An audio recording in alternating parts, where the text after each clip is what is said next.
Hey guys, thanks for tuning in to Vital MX. I'm Willy Simons. We're out here at RedBud MX track in beautiful Michigan State, checking out the all-new 2023 SX KTM models. This bike behind me, 23 KTM 250, all new revisions, new frame, new engine work, updated suspension. KTM really put an emphasis on this new frame to get less rigidity out of it. In the past, there had been some complaints about rigidity, so KTM revamped the frame to work with some new plastic and body styling to really put more comfort to the riders and get a better ergonomic feel, more comfort on the track. So all new frame, new engine compression and bore stroke. They also tilted the engine 2 degrees back, still trying to get that mass centralization without taking away.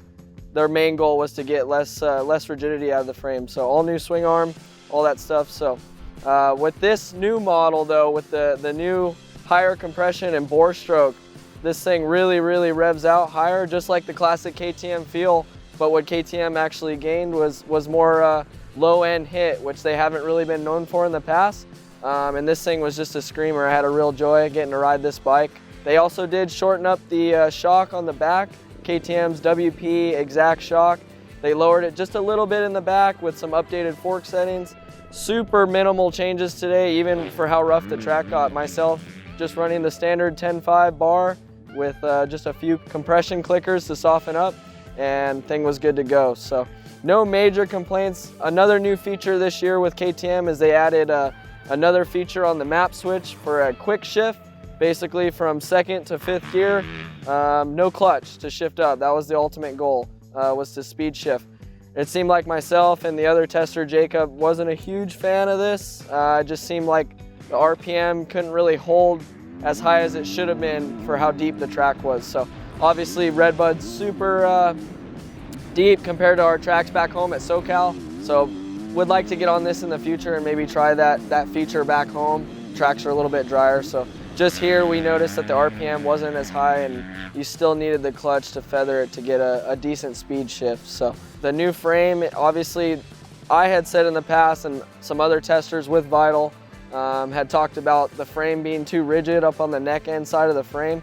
And KTM, with switching the frame and the subframe and tilting the motor back, they got more of the weight to the back.